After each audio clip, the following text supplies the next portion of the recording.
Donc, je disais que la vie chrétienne est comparée à une course. La vie chrétienne est comparée à un combat. Et dans une course, nous voulons atteindre le but, la ligne d'arrivée.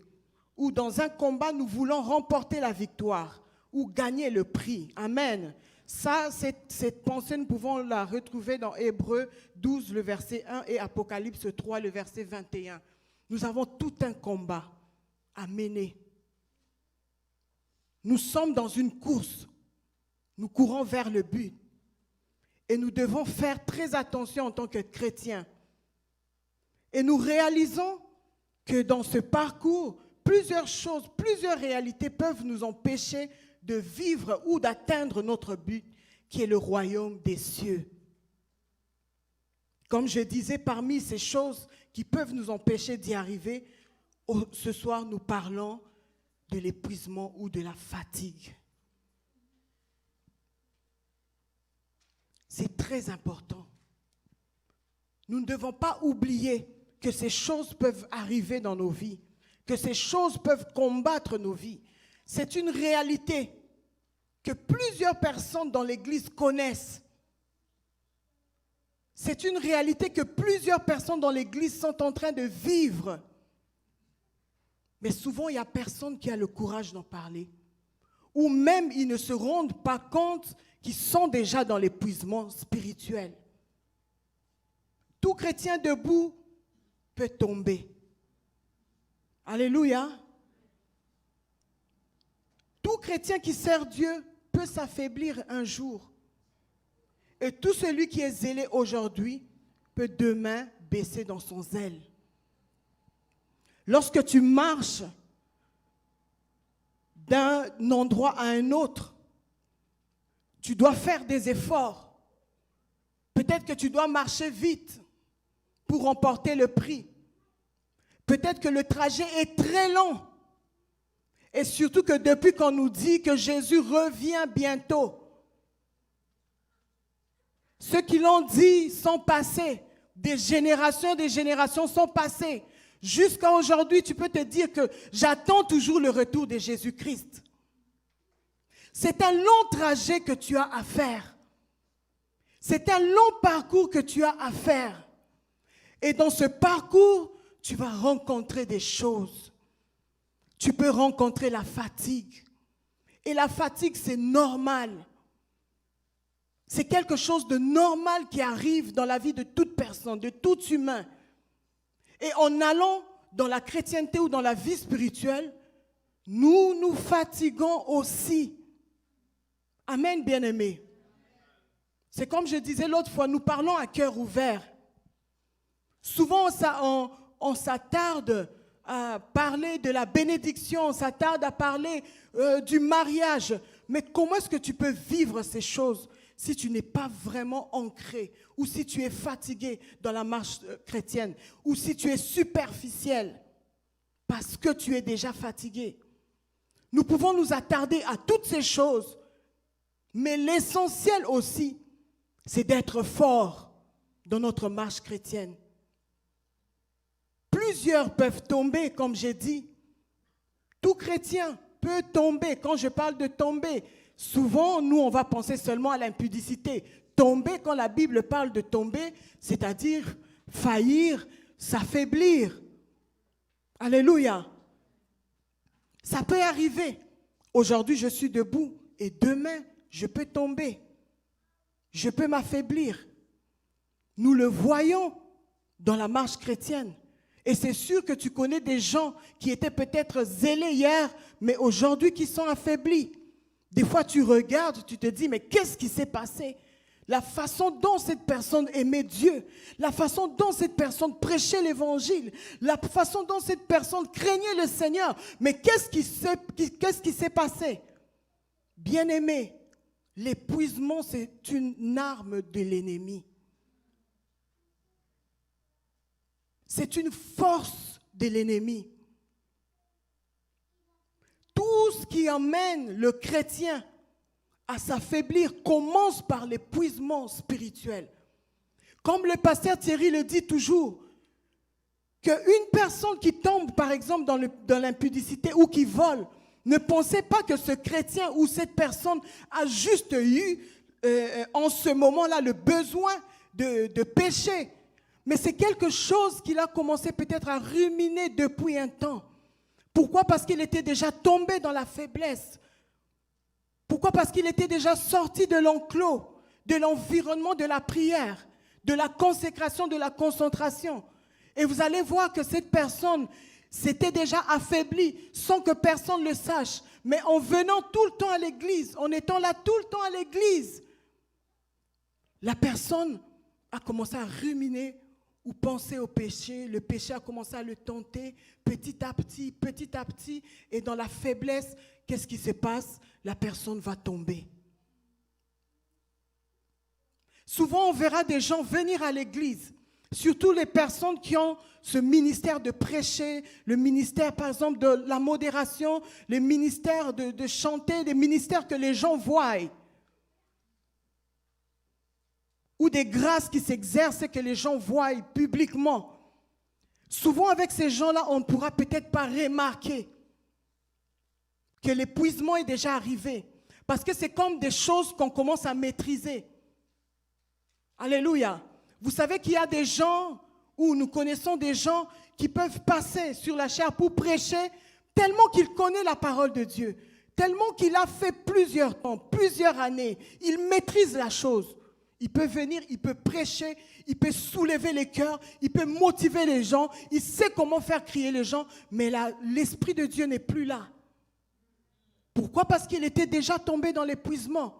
La personne peut venir chanter tellement qu'elle a une belle voix, elle a l'habitude de chanter, elle sait comment jouer avec ces choses-là. Elle peut venir, cette personne peut venir servir. Et vous voyez de l'extérieur ce que ça donne. Mais Dieu voit de l'intérieur qu'est-ce qui se passe. À cause de l'épuisement, nous verrons que nous sommes tous là à l'église, nous venons à l'église, nous servons le Seigneur, mais l'épuisement atteint plusieurs personnes. Tu peux être debout aujourd'hui, demain, l'épuisement peut arriver. L'épuisement atteint tout le monde. L'épuisement peut atteindre le pasteur. L'épuisement peut atteindre une servante de Dieu. Même un chrétien qui n'a pas de responsabilité à l'église. L'épuisement peut atteindre toute personne. Ça n'épargne personne, bien-aimé. Ça arrive parce que c'est quelque chose de normal. Quand on donne beaucoup, quand on fait beaucoup, l'épuisement peut arriver. Pourquoi? Parce que nous rencontrons des réalités. Nous rencontrons des choses dans notre vie, même dans notre vie de tous les jours. C'est normal, Dieu a créé, Dieu a fait qu'il y ait le jour et la nuit. Et la nuit, les gens se reposent. Pourquoi? Parce que le corps se fatigue. Mais avec la marche chrétienne, nous devons nous efforcer. Nous devons travailler à rester toujours debout. Un chrétien n'a pas de temps de repos du genre sommeil où la pauvreté viendra t'attraper.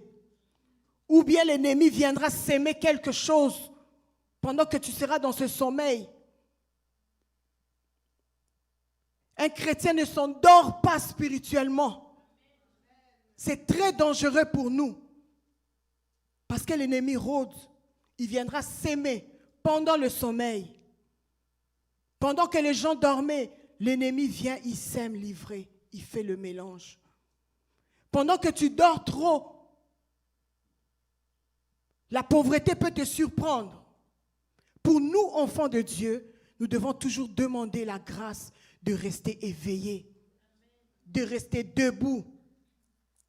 Ça peut arriver à tout le monde, mais nous devons nous fortifier dans le Seigneur. Et le but de ce message, c'est vraiment de trouver des solutions par rapport à l'épuisement spirituel. Nous voulons savoir comment est-ce que nous pouvons vaincre. Je l'appellerai un fléau parce qu'il est là. Et c'est quelque chose qui se cache. Et c'est quelque chose que des gens avisés spirituellement peuvent comprendre. Parce que celui qui est dans l'épuisement, des fois, ne se rend même pas compte qu'il est déjà par terre. Pourquoi? À cause de la présence à l'église. Juste de ça. Juste le fait qu'ils viennent à l'église, ils commencent à venir comme d'habitude. Par routine, je dois être là le dimanche, je dois venir chanter, je dois venir. Mais ça s'est déjà installé. Mais une personne avisée, un pasteur avisé, un frère avisé pourra remarquer qu'il y a quelque chose qui se passe. Être épuisé, être fatigué, nous allons définir ça comme étant un état physiologique consécutif à un effort prolongé, à un travail physique ou intellectuel, se traduisant par une difficulté à continuer cet effort ou ce travail. Alléluia. C'est un état qui se manifeste après plusieurs efforts. Et comme je disais, la vie chrétienne, c'est un parcours. Je marche, je cours, je me bats pour arriver dans le royaume des cieux. Nous sommes sur la terre avec les réalités de ce monde, avec les problèmes de ce monde. On s'épuise suite à des efforts. Et l'ennemi, il sait que pour te toucher, pour toucher ta spiritualité, il doit te combattre. Il doit mettre des obstacles devant toi. Alléluia. Il va mettre des problèmes devant toi. Des difficultés. Parce que ce n'est pas facile d'atteindre un but. Ce n'est pas facile de remporter le prix. Ce n'est pas facile de gagner la bataille. Ça demande des efforts. Et en tant que chrétiens, nous prions, nous écoutons la parole de Dieu, nous lisons, nous faisons des efforts. Et l'ennemi aussi multiplie ses efforts pour t'affaiblir. C'est sa mission, c'est son besoin de t'affaiblir. Parce que tu es une bombe dans le camp de l'ennemi. Parce que tu es un danger dans le camp de l'ennemi. C'est pourquoi nous devons être avisés spirituellement. Tu sais, tu connais les coups que l'ennemi peut frapper pour t'avoir. Tu dois te connaître aussi. Tu dois connaître les ruses de l'ennemi. Quand tu vois que dans ta maison, les enfants commencent à être compliqués ou ne travaillent plus bien à l'école, tu te dis que ça, vois toujours l'esprit derrière. Vois toujours l'esprit derrière. Ça, c'est l'ennemi qui veut m'affaiblir. C'est l'ennemi qui veut m'attaquer. Une longue bataille ou un sujet dont tu n'as pas encore reçu la réponse peut t'affaiblir. Là, nous sommes dans les causes de l'épuisement. Et en d'autres termes aussi, l'épuisement, c'est la lassitude. La lassitude, l'accablement, le surménage, trop de problèmes dans ta tête, l'épuisement, la faiblesse, l'abattement, tu es abattu, tu sens l'amertume dans ton cœur. L'affaiblissement, comme j'ai dit, la faiblesse. Et souvent, les causes de l'épuisement, c'est une longue bataille. Un sujet qui n'a pas encore eu de réponse. Tu pries, tu pries, tu pries, tu pries. Pas de réponse. Ça, ce sont des choses qui viennent nous chercher en tant que chrétiens. C'est en ce moment-là qu'on commence à prier. On commence à dire, Seigneur, on me demande où est ton Dieu? Vous connaissez ce genre de prière? Où est ton Dieu? Quand tu penses à toutes ces choses, quand tu rumines toutes ces choses, tu regardes la situation devant toi, tu te dis, non, ça ne vaut plus la peine. Or, ton objectif, c'est le royaume des cieux. Mais l'ennemi viendra pour te dribbler, comme on dit, te déstabiliser, te désorienter. changer ton focus. Il va t'attirer vers les problèmes de tes enfants. Il va t'attirer vers les problèmes de ta maison. Il va t'attirer vers tes problèmes de finances. Il va t'attirer, tu attends un enfant qui n'est pas encore là. Il voudra que tu sois focus sur ça. Et qu'est-ce qui va arriver? Tu vas commencer à être déséquilibré. Une longue bataille. Imaginez-vous les combats qu'on voit, que ce soit des Américains qui se battent ou des gens qui font la boxe. Vous savez que c'est épuisant. Parce que des fois dans l'église, lorsqu'on parle de bataille, on se dit seulement la bataille. Mais si on doit regarder un combat de boxe, vous allez voir qu'il y a beaucoup d'énergie qui sort. Il y a beaucoup d'efforts. Il y a le temps qui est calculé. Et ce n'est pas 5 minutes. Je ne sais vraiment pas c'est combien, mais je sais que c'est long. Voilà. Et il y a on appelle ça des rings, des rounds. Vous partez, vous combattez, tu vas respirer un peu. Mais vous pensez que ces gens-là, quand ils vont respirer, ils sont totalement régénérés ou fortifiés? Non, ils reviennent dans le combat. Bien-aimé, pense à ça. Je suis dans le combat. La Bible nous dit, je puis tout par celui qui me fortifie. Donc tu peux avoir des obstacles devant toi. Un ennemi qui est puissant. Ce problème qui résiste dans ta maison. Mais tu dois continuer à persévérer. Ne te décourage pas. Car la victoire est dans ton camp. Alléluia. C'est un combat, bien-aimé. C'est un combat, bien-aimé. Ne lâche pas la bataille. Fortifie-toi, tu dois arriver. Tu dois arriver.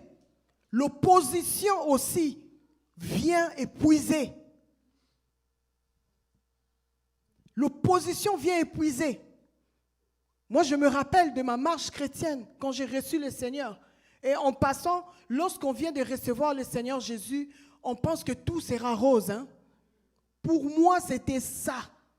Quand j'ai reçu le Seigneur, tellement j'ai aimé la vie chrétienne.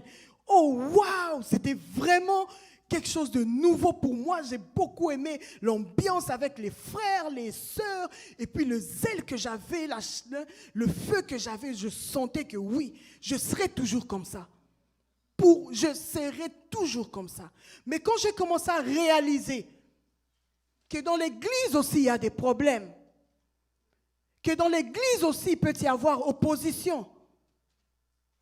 Pourquoi? Parce qu'il y a les ténèbres qui combattent l'église, qui s'efforcent d'entrer dans l'église.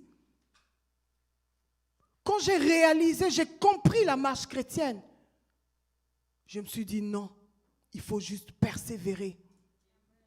Quand tu viens dans le Seigneur, tu te dis que ça sera toujours comme ça. Pour ceux-là qui viennent de commencer ou se consacrer à la marche chrétienne, il faut savoir que les obstacles vont arriver. Les problèmes vont arriver. Des complications vont arriver. Et moi, j'ai vécu l'opposition. Parce que mon père n'est pas chrétien. Il croit à ce qu'il croit. Et moi, j'étais dans une maison où personne n'était chrétien, juste ma mère. Et à l'époque, elle était bébé spirituel aussi. Et moi, j'ai reçu le Seigneur dans un environnement comme ça.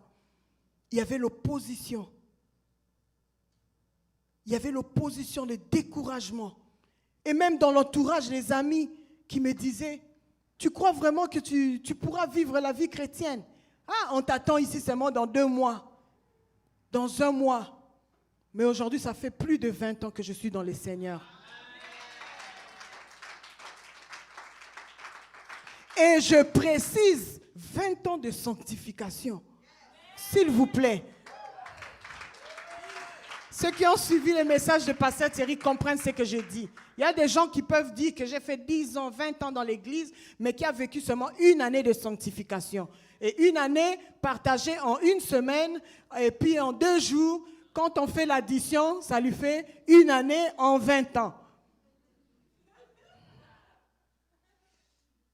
Mais moi, je sais, et mon Dieu sait, que j'ai marché toujours dans la crainte de Dieu, dans la sanctification, même lorsque j'étais faible. C'est ce qui est important, bien-aimé. C'est très, très, très important. Les attaques vont arriver, l'opposition va arriver, l'humiliation. C'est tout ce qui nous concerne là, tout ce qui nous touche le cœur, nos enfants, notre mariage, l'argent, l'épanouissement, toutes ces choses. Je veux avoir un enfant, je veux avoir ceci, tous nos besoins là. C'est là que l'ennemi vient pour nous déstabiliser. Parce qu'il sait qu'il peut nous choquer et nous affaiblir en nous combattant de la sorte. Être mal entouré peut aussi pousser une personne à s'affaiblir spirituellement. Moi, dans mon entourage, il n'y avait personne de chrétien. Je pouvais être là à la maison, mes frères jouaient la musique, je ne sais pas, de tous nos musiciens là congolais, parce que moi j'aimais beaucoup la musique. Hein. J'aime beaucoup la musique d'ailleurs. En fait, j'aime bien danser. Oui, et j'aimais ça danser. J'aime danser, j'aimais danser ces choses-là. Aujourd'hui aussi, j'aime danser. Si vous remarquez bien, quand ça monte là, je ne peux pas. Je ne peux pas, je dois. Et moi, j'aimais la musique. Vraiment, quand je me suis convertie, je me disais, comment je vais laisser ce truc, cette affaire de danser. Amen. Des fois, même quand je me suis convertie et que j'avais déjà un long parcours avec le Seigneur, et qu'on mettait de la musique chrétienne, et puis je dansais vraiment. Alors je vous dis danser, hein. Quand je dis c'est danser, c'est danser. Vous savez comment nous on danse les Africains. Et je dansais. Et ma grande soeur qui disait, hé, maman pasteur, hé, maman pasteur. Comme pour dire, hé, une maman pasteur danse comme ça. Une femme de pasteur. Parce que je dansais et je me déchaînais. Je me demandais comment est-ce que j'allais faire pour arrêter ça. Et dans mon entourage, mes frères pouvaient mettre la musique, pouvaient faire toutes ces choses, mais je me fortifiais. L'entourage n'était pas facile. Tu peux être dans un entourage qui peut t'affaiblir parce que tu es le seul chrétien, tu es la seule chrétienne. Et ça peut vraiment venir mettre une pression sur toi, te donner le goût, l'envie. C'est pourquoi on dit, on conseille, tu as une amie que tu aimes très bien, mais vous n'êtes plus dans le même camp. Il est resté dans le monde, comme on dit, et tu es dans les Seigneurs, tu es chrétienne, c'est son anniversaire, oui, vas-y. Vas-y pour honorer son invitation, parce que c'est une personne que tu aimes. Et puis dépose ton cadeau, si tu as apporté ton cadeau, ou bien tes vœux, tes souhaits que tu lui as apportés, tu lui parles, tu restes quelques minutes et tu pars. Parce que l'environnement met la pression. Je vous dis, ça met la pression. Qui, en regardant Internet, en voyant peut-être une musique du monde passé, ça ne te rappelle pas les années passées où tu te déchaînais là, tu penses vraiment, tu sens même, tu sens ça dans le cœur. Disons-nous la vérité. Non, il ne faut pas faire semblant.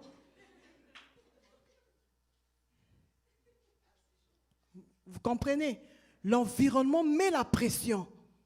L'environnement met la pression sur nous. L'environnement peut t'affaiblir. Et tu te retrouves épuisé, fatigué. Alléluia.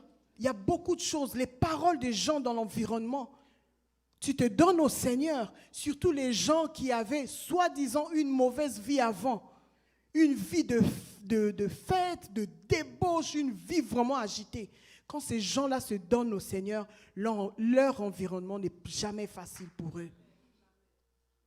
On leur demande toujours, toi, même un homme qui s'est converti, tellement que sa femme savait que c'était un type de coup, que dès qu'il bouge, elle n'est pas encore trop sûre. C'est l'environnement. Elle n'est pas trop sûre. Elle s'est dit, ce type-là, ce qui me réserve encore quoi? Pourquoi? Parce que ta vie passée est restée dans la tête des gens, dans la mémoire des gens, et les gens vont commencer à te larguer des phrases, te dire des choses comme pour te démotiver à ce que tu veux prendre comme engagement pour le Seigneur. Pas trop sûr. Et les gens vont te larguer des paroles. Te larguer des paroles. L'humiliation dans la vie peut te décourager. L'humiliation. En servant Dieu dans mon parcours, quand j'attendais de voyager, j'étais déjà mariée depuis 2001 et j'attendais de retrouver mon mari. C'était pas facile. J'ai fait pratiquement 6 ans et demi, 7 ans d'attente. Vous pouvez imaginer la sœur d'onction là, la sœur qui est toujours correcte. Tout le monde savait que elle, non, ses affaires sont ouvertes. Les portes pour sa vie sont ouvertes. Elle, ça sera du vert vert. Hein? Le feu vert est toujours allumé pour elle. Mais ce n'était pas ça. C'était mon parcours. C'est mon parcours. Aujourd'hui, je suis fière de ce parcours. Parce que dans ce parcours, Dieu m'a enseigné. Dieu m'a préparé. Alléluia. Dieu m'a préparé à être un exemple. Une femme exemplaire. Une servante exemplaire. Dieu m'a préparé à être un pasteur. Dieu m'a préparé à être l'épouse d'un homme de Dieu. Dans le parcours, dans l'humiliation, c'était compliqué, c'était pas facile, bien-aimé. Pas du tout facile. Tout le monde sait, oh, elle s'est mariée jeune. Oh oui, elle va partir, vous savez. Elle va partir, elle va rejoindre son mari et tout. 1 année, 2 ans, 3 ans. Et puis tu es intense dans les choses de Dieu. Hein? Tu es vraiment impliqué. Vraiment dedans. Et toutes ces années sont passées. Je vous dis toujours, quand les breux commencent là, tu t'es dit que l'année de solution, l'année de victoire. Mais quand ça arrive à la fin de l'année, ça commence par quoi? Septembre. Tu commences à te dire, ça c'est la fin de l'année. J'avais commencé l'année, oui, j'ai crié, mais là je m'en vais vers la fin. Octobre, décembre, octobre, novembre, décembre. Fini, l'année est finie. Quelle humiliation! 1 année, 2 ans, 3 ans, 4 ans, 5, écoutez. Là, c'est des années de jeûne et prière, des années de je ne sais pas moi, de jeûne de légumes, juste tu manges juste légumes, des jeûnes de dormir à terre. J'ai fait pendant 6 mois dormir à terre, s'il vous plaît. J'ai tout fait. J'ai tout fait comme prière. Les prières en langue. Donc, quand j'introduis la prière, je parle. Hein, je prie, Seigneur, merci. Hein, tout ça, je recommande ça. Quand je vais démarrer en langue, 4 heures du temps. En langue, sans sortir, tu es là. Mais cette prière-là avait déclenché le miracle. Ou toutes ces prières-là ont déclenché les miracles au moment où Dieu voulait. Mais l'humiliation. Et quand je vous dis que je priais, quand je vous dis que je me mettais à terre, vous pensez que c'était toujours avec beaucoup de zèle, avec beaucoup de force? Non. L'épuisement est arrivé. À plusieurs fois, l'épuisement est arrivé. Alléluia. Et l'ennemi utilise ces choses pour nous décourager. Le découragement nous emmène, nous fait tomber dans l'épuisement. Et si tu trouves un travail qui va te prendre tout ton temps en tant que chrétien, le frère, la sœur étaient bien zélés à l'église. Il a trouvé un travail, gloire à Dieu, on est content. Mais le travail avale le frère, avale la sœur. Pourquoi? C'est un travail que tu allais choisir et qui t'empêche d'être là régulièrement dans la présence de Dieu. ou d'être tout le temps en contact avec le milieu qui va te fortifier, tu vas tomber sans te rendre compte. Tu vas t'affaiblir sans te rendre compte. Tu vas tomber plus bas. Pourquoi? Parce que l'épuisement va t'atteindre. Parce que l'épuisement va te surprendre. Et souvent, on ne se rend même pas compte qu'on est déjà épuisé. Choisis un bon travail qui ne va pas trop t'éloigner de Dieu ou de la communion fraternelle, de la présence de Dieu. Alléluia. Et les signes de l'épuisement. Et je disais même que même un pasteur peut être épuisé. Hein? Servir Dieu, conduire le peuple de Dieu, ce n'est pas facile. Ce n'est pas du tout facile. Ça demande beaucoup. Et vous savez que les brebis sont compliquées. Tu veux l'emmener là-bas, il veut partir de l'autre côté. Il sort de l'enclos, tu vas, tu le ramènes. Le manque de reconnaissance vient aussi affaiblir le pasteur ou le leader. Quelqu'un qui travaille pour ta vie, qui sème dans ta vie. Bien sûr, Dieu va récompenser. Jésus lui-même attendait que les lépreux reviennent pour dire merci. La Bible dit qu'il attendait. Qui suis-je pour ne pas attendre que tu reviennes me dire merci?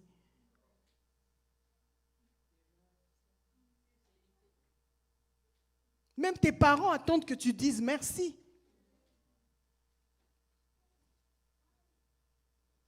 Mais quand il n'y a pas ces choses, quand il n'y a pas la reconnaissance, quand il y a la rébellion, quand il y a les critiques, ça arrive aux oreilles de l'homme de Dieu, ou de la servante de Dieu, ou du leader. Vous pensez que ça crée quoi?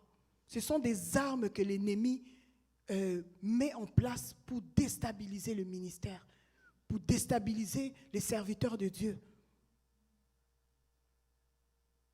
Bien-aimés, apprenons à être corrects avec nos responsables, avec nos pasteurs. Parce que ce qui détruit le pasteur vient de l'église, s'il vous plaît. Ça ne vient pas de l'extérieur parce que le pasteur est dans l'église. Et c'est dans l'église que ça se passe. C'est dans l'église que les soldats sont tués, abattus par la méchanceté, par les critiques, le manque de reconnaissance, toutes ces choses. Alléluia. Les signes de l'épuisement, le manque de prière ou le dégoût de la prière. Tu vas voir que tu priais bien avant et puis à un moment tu sens que c'est vraiment un fardeau pour toi. Attention, ce sont déjà des signes de l'épuisement. Ça commence par là. Parce que c'est dans la prière que nous avons notre force, que nous tirons notre force. L'homme intérieur est fortifié. Parce que là, on parle de l'épuisement spirituel. On parle de la spiritualité. On parle de l'homme intérieur. On parle de celui que Jésus va sauver. Ce n'est pas le corps. Alléluia. Donc la prière qui fait que tu puisses vivre spirituellement, si tu commences à te sentir affaibli dans la prière, sache que ce sont des signes de l'épuisement qui commence. La colère non justifiée. Vous verrez quelqu'un qui commence à trouver des raisons, qui commence à être en colère envers les choses de Dieu, envers les choses de l'Église. Pourquoi? Parce que quand tu commences à être épuisé, tu commences à manquer ta vie de prière ou la vie de prière à l'église, tu commences à manquer la vie de la lecture de la parole, tu commences à baisser petit à petit. Tu vas voir que des choses que tu ne tolérais pas, tu commences à les tolérer. Des endroits où tu ne pouvais pas te sentir à l'aise, tu commences à te sentir à l'aise. Et tu voudras justifier toutes ces choses, soit par des attitudes. Amen. Je sais de quoi je parle. Par des attitudes. Et souvent les filles, quand elle a déjà fait un choix, comme le pasteur Thierry le dit toujours, Tellement elle ne veut pas que vous puissiez venir, toucher, dire. C'est son choix, c'est ce qu'elle veut. C'est ce qu'elle a déjà. Elle aime déjà. C'est fini. Elle a déjà des attitudes. Elle vous met déjà comme ça de loin. J'ai vu une fille qui a toujours été une fille docile. Au moment où elle a aimé. Maintenant, son choix n'était pas trop... Vous savez, notre rôle, c'est de t'ouvrir les yeux, de te parler clairement. Mais après, c'est toi qui fais le choix. Mais au moins, nous, on t'a dit que fais attention. Regarde, ça peut tourner comme ça peut faire ça. Je vous dis que la sœur a changé d'attitude. J'étais, ah bon? Changement d'attitude. Pourquoi elle veut justifier son choix?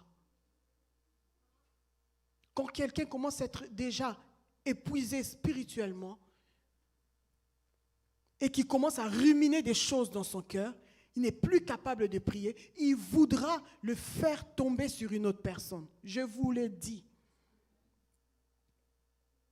Les gens se sentent à l'aise quand on dit que si j'ai régressé, c'est à cause de tel. C'est à cause de l'église. C'est à cause on m'avait dit ça. C'est à cause on m'avait dit ça. Quand vous voyez quelqu'un commence à avoir de la colère, trop de justification par rapport à l'église, par rapport même au pasteur que lui aimait, par rapport au pasteur qui l'a aidé, sachez que ce sont des signes de l'épuisement. C'est l'épuisement qui commence. Il va justifier ses absences. Toute absence sera justifiée. Et une personne qui commence à s'épuiser, vous verrez que la personne était zélée. Et vous allez commencer à voir la personne disparaître de l'assemblée petit à petit. Et quand vous lui poserez des questions, il va vous donner toujours des explications très claires, très bien. Mais en tant qu'enfant de Dieu, nous pouvons saisir ou comprendre que la personne commence à être fatiguée. Pour nous, c'est déjà des signes. C'est déjà des signes. Et vous verrez cette personne fuir, parce que peut-être même il a déjà commencé à être tout le temps dans le péché. Et le péché, on le voit un peu de la tête que le péché, c'est seulement l'impudicité. Le péché des chrétiens, on dirait que quand on parle du péché, c'est seulement l'impudicité. Non, le péché, c'est mentir, voler, toutes ces choses-là, critiquer, retourner dans le monde, chanter, danser des choses obscènes, dire des choses, tout ça c'est le péché. Enlevez seulement l'impudicité, enlevez ça. Parce que les chrétiens, quand ils viennent à l'église, ils se rendent même pas compte que je suis déjà épuisé, parce que pour lui, péché c'est seulement l'impudicité. Enlevez ça. Péché, ce n'est pas seulement l'impudicité. Et les chrétiens se réfugient là. Comme je vais à l'église, comme je n'ai pas un copain, comme je ne couche avec personne, je suis correct. Non.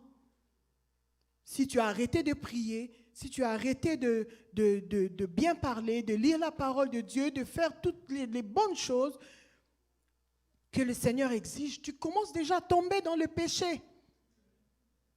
Et toi, tu te fortifies juste parce que tu n'as pas de relation sexuelle hors mariage. Pour toi, c'est ça, la vie chrétienne. La vie chrétienne, c'est vivre dans la sanctification. La sanctification, ce n'est pas seulement par rapport à la sexualité hors mariage, mais la sanctification, c'est bien parler, avoir des bonnes pensées, avoir une bonne vie, une bonne consécration, être vrai. Toutes ces choses-là, c'est ça, la sanctification. Amen. Donc quelqu'un qui commence à donner beaucoup d'arguments, à être compliqué à l'église, à commencer à accuser les pasteurs. Moi, on ne me suit pas. Oh, j'étais malade, on ne m'a pas fait ça. J'étais ceci, on ne m'a pas fait ça. L'épuisement a déjà commencé à prendre place. Alléluia. Et c'est vrai qu'il peut y avoir des réalités dans le milieu chrétien qui a fait qu'une personne puisse s'épuiser. On va parler des solutions à la fin. Mais qu'est-ce qu'il faut faire? Il faut approcher ton responsable. C'est ça. Il faut approcher ton responsable pour en parler. Tu ne peux pas garder dans le cœur, tu ne peux pas garder dans le cœur et commencer à t'épuiser pour commencer à dire que oui, effectivement, c'est à cause de l'Église. L'Église vit beaucoup de choses. L'Église reçoit tout le monde. Une personne qui vient de se convertir de la prostitution, par exemple, qui commence à venir à l'église. La personne n'est pas encore très transformée. C'est normal qu'il peut commencer à regarder les femmes d'autrui ou les maris d'autrui. Ou va commencer à essayer parce qu'il n'est pas encore transformé. Mais quand on accuse le pasteur. On accuse seulement l'église, cette église-là. Donc, on me prend et moi, on te prend un frère Tom, on prend tout le monde, on met dedans cette église-là. C'est tout le monde. Un voleur peut être tenté de voler à l'église. Mais on va dire seulement, c'est l'église, c'est cette église. C'est vrai qu'il y a ces réalités-là. Mais quand il y a un problème, quand tu te retrouves dans une situation, dans l'amertume, dans l'inquiétude, tu sens que tu as besoin d'aide, il faut approcher. Il faut approcher. Alléluia. Nous allons lire 1 Roi 19, 4, 8.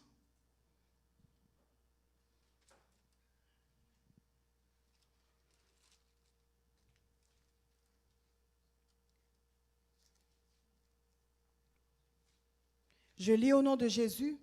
Puis il s'enfonça dans le désert après avoir marché toute une journée. Il s'assit à l'ombre d'un genêt et isolé et demanda la mort. C'est en trop, dit-il.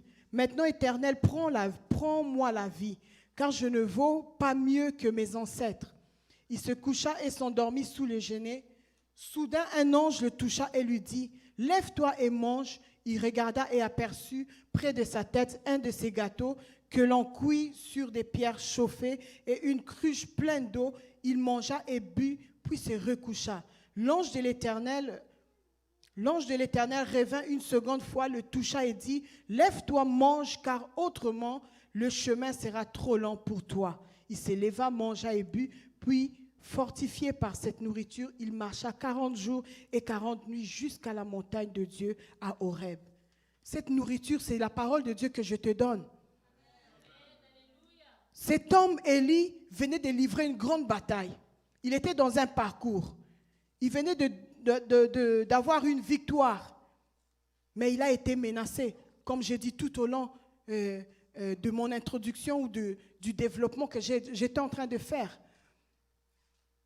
Il était dans un parcours. Il était poursuivi. Bien aimé, quand on se retrouve dans l'épuisement, on peut demander certaines choses qu'il ne fallait pas demander à Dieu. Quand on se retrouve dans l'épuisement, Élie venait d'avoir la victoire. Il avait eu la victoire. Mais comme il était épuisé après l'effort qu'il avait eu à débourser, après le trajet qu'il a eu à faire, il s'est endormi fatigué. Mais Dieu savait qu'il avait une mission avec lui. Dieu savait qu'il avait envoyé pour une mission. Et Dieu a pourvu. Mais on voit ici que Élie, l'homme de Dieu puissant, commence à demander la mort. Bien-aimés, faites attention. Lorsqu'on tombe dans l'épuisement, dans la période d'épuisement, tu peux prendre des mauvaises décisions. Toujours arme de l'ennemi. Tu peux faire un mauvais choix. Si tu es une bonne chrétienne, moi tel qu'on me l'avait enseigné, je faisais tout pour être toujours dans les Seigneurs, pour être correct avec Dieu. Je me disais, si je suis correct avec Dieu, Dieu me donnera ce que mon cœur désire. Donc je serai quelque part épanoui. Les combats pourront venir, mais Dieu sera toujours de mon côté. S'il y a des combats, j'irai parler à Dieu. Alléluia. Mais il y a des gens, quand tu évolues dans la chrétienté, surtout pour les choix, les jeunes, pour les choix de conjoints, de conjointes, quand tu es dans l'épuisement, évite de faire les choix. Évite de prendre des décisions. Élie a commencé à dire qu'il avait besoin de la mort, qu'il voulait mourir. Il s'était fatigué, il s'est caché. L'épuisement va te pousser à aller faire des choses ou vivre une vie qu'il ne fallait pas que tu puisses vivre. Parce que tu as fait un mauvais choix, parce que tu as fait des erreurs dans l'épuisement. Tout le monde peut être épuisé. L'épuisement peut arriver à tout le monde, bien-aimé. Ça, nous devons retenir ça en tant que chrétiens.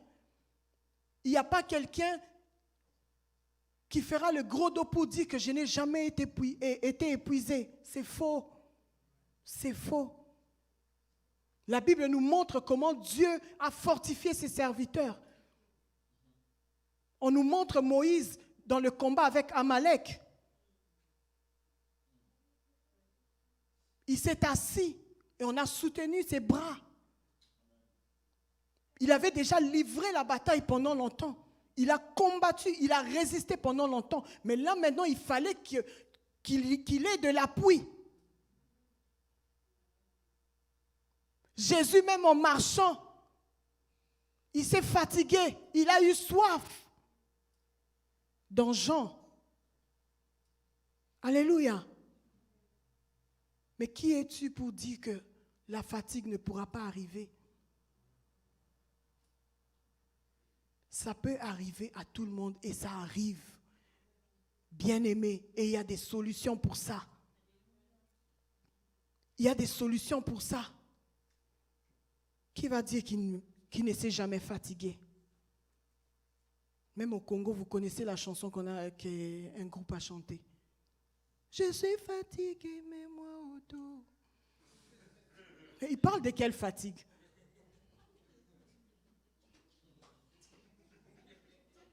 Qui va dire qu'il ne sait? On a même fait une chanson pour ça.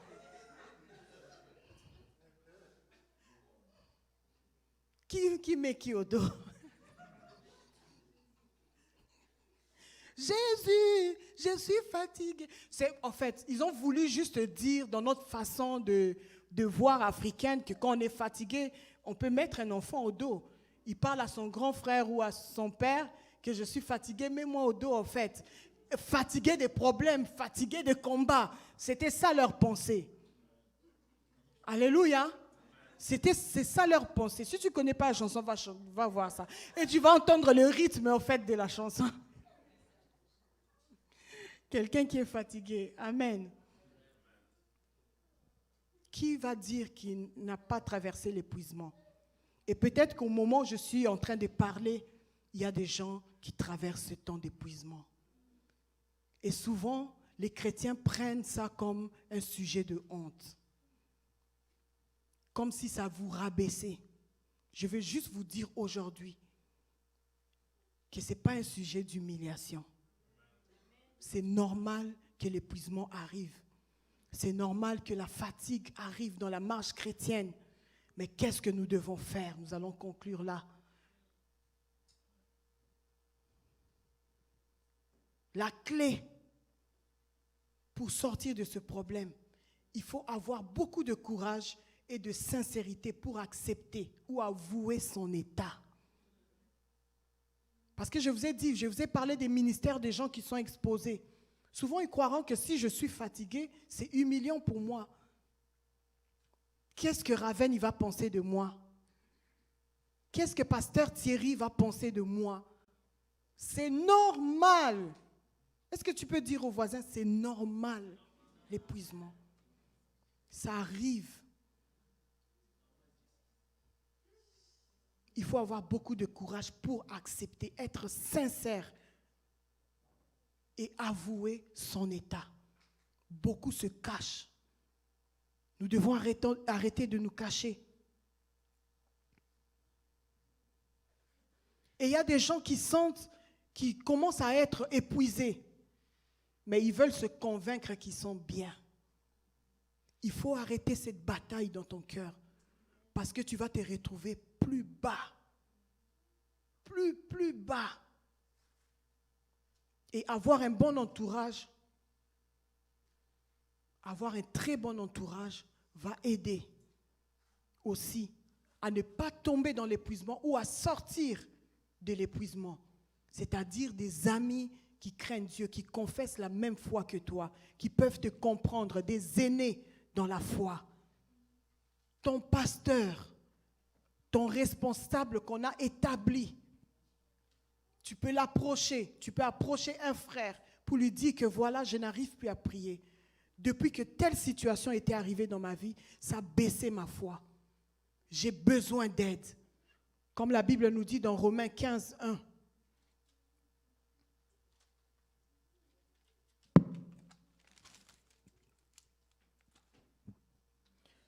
Nous qui sommes forts dans la foi, nous devons porter les faiblesses de ceux qui ne le sont pas, sans chercher notre propre satisfaction. Nous devons soutenir ceux-là qui sont faibles. C'est normal. Mais qu'est-ce que l'Église fait aujourd'hui? Ceux qui s'affaiblissent, l'Église les tue.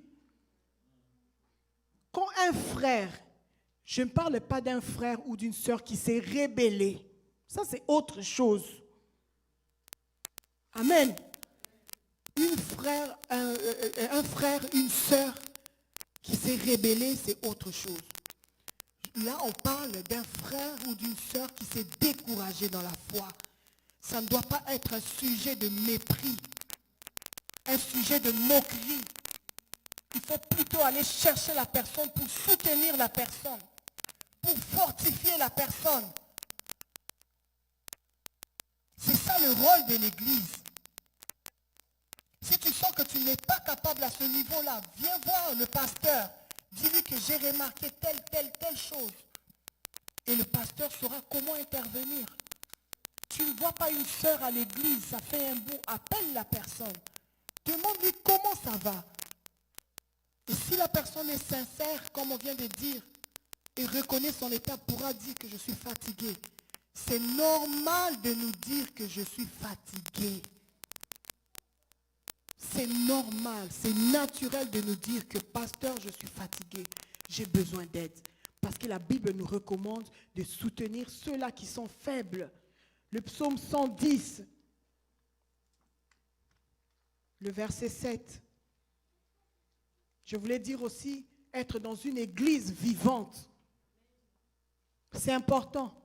Il y a des gens qui pouvaient bien commencer la marche chrétienne et puis ils se retrouvent peut-être après un voyage, se retrouvent quelque part entre guillemets très froid.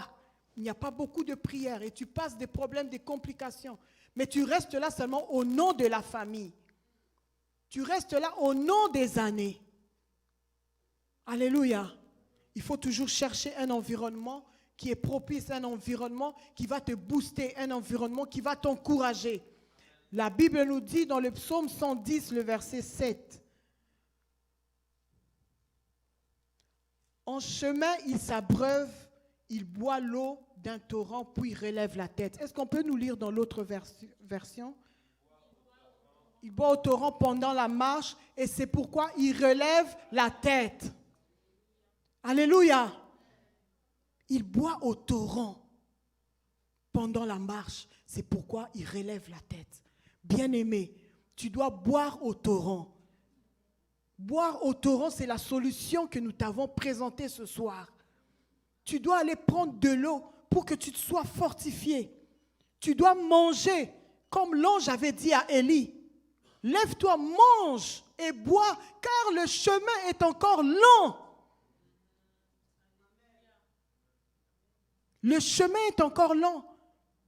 Tu dois boire et manger. Quand tu te sens épuisé, prends des prédications, mais à haute voix, écoute, déclare des paroles, cherche qu'on puisse te fortifier, cherche ton pasteur, parle à ton pasteur, cherche la restauration. Beaucoup de gens peuvent se retrouver dans l'épuisement et se dire que je vais aller en retraite. Tu vas en retraite, tu es dans une église. Ton pasteur ne sait pas que tu es allé en retraite. Tu t'absentes, tu t'éclipses de l'église. Ce n'est pas une retraite pour quelqu'un qui est responsable, qui est impliqué. Mais les retraites font du bien. Quand on annonce une retraite à l'église, viens, parce que tu quittes un peu ton milieu de tous les jours, tu viens dans l'église et tu ne parles que de ça toute la journée. Tu lis la parole, tu partages, vous priez ensemble, tu sens l'amour, tu sens la communion. Tu es en train de boire au torrent, tu es en train de manger et boire parce que la route sera encore longue. Nous avons des obstacles à franchir. Nous avons des batailles à livrer. Nous avons une course. Nous allons vers le royaume des cieux. Nous devons nous fortifier dans le Seigneur. Nous devons nous encourager. Ésaïe 40, le verset 31.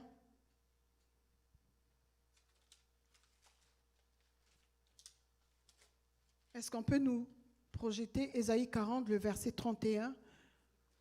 Et nous pouvons lire tous ensemble.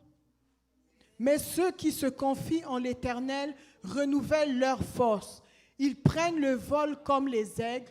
Ils courent et ne se lassent point. Ils marchent et ne se fatiguent point. Alléluia. Ceux qui se confient en l'Éternel. Se confier en l'Éternel, c'est revenir toujours dans la présence de Dieu et non s'éloigner de la présence de Dieu et non donner des justifications et non commencer à trouver des raisons. Se confier à l'Éternel, c'est se confier à ses serviteurs pour qu'on soit fortifié, pour qu'on soit relevé. Car nous avons une destinée. Nous voulons arriver à un point qui est le royaume des cieux, qui est le but de notre foi. Bien-aimé, je vais te dire ce soir, si tu es fatigué, vois-nous. Sois sincère, dis que je suis fatigué. Parce que telle ou telle autre chose n'a pas marché, ça m'a découragé. Parce que j'ai entendu ça, ça m'a découragé. Je suis fatigué. J'ai besoin que Dieu puisse me relever. On ne vient pas voir le pasteur en accusant, mais on vient rechercher la force. On vient puiser la force pour marcher, pour courir, pour prendre l'élan de l'aigle. Alléluia! Nous avons besoin d'être fortifiés par la parole de Dieu, par la vie de la prière, par l'accompagnement des bien-aimés dans le Seigneur, du pasteur et de nos frères et sœurs, afin que tous ensemble, nous puissions voir la gloire de notre Dieu. Amen. Que Dieu vous bénisse abondamment. Nous allons nous lever.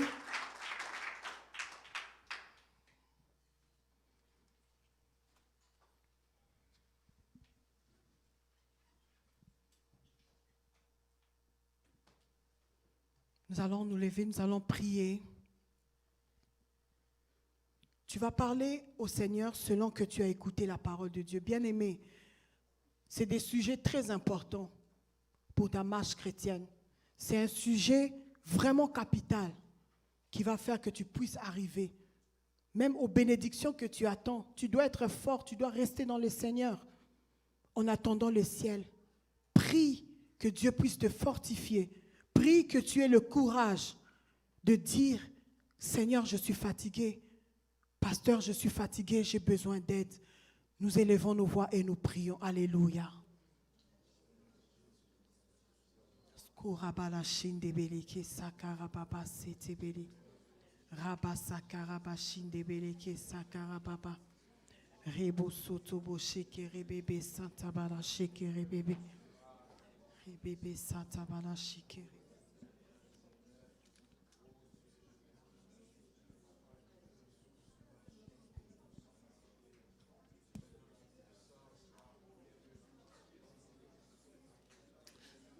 Nous bénissons ton Saint-Nom parce que tu es merveilleux.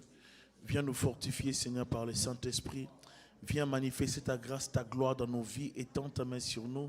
Couvre-nous par ta bonté, ta miséricorde. Que ton esprit soit sur nous. Veille sur ton peuple au nom de Jésus. Merci pour ta parole. Merci pour ta servante. Merci pour tout, Jésus. Nous te sommes infiniment reconnaissants pour nous avoir fortifiés, enseignés, édifiés, Père de gloire. Nous voulons, Jésus, que tu nous soutiennes, que tu nous relèves. Viens nous fortifier par le Saint-Esprit. Nous avons besoin de toi. Seigneur, nous voulons renouveler encore notre force en toi, Jésus, à travers le Saint-Esprit. Soutiens nos vies, soutiens-nous, relève-nous, Jésus. Fortifie-nous de l'intérieur par le Saint-Esprit au nom de Jésus-Christ de Nazareth. Que le Seigneur te fortifie, qui te soit favorable. Que le Seigneur te donne la force qui te relève. Que le Seigneur te dirige dans toutes tes voies au nom de Jésus-Christ.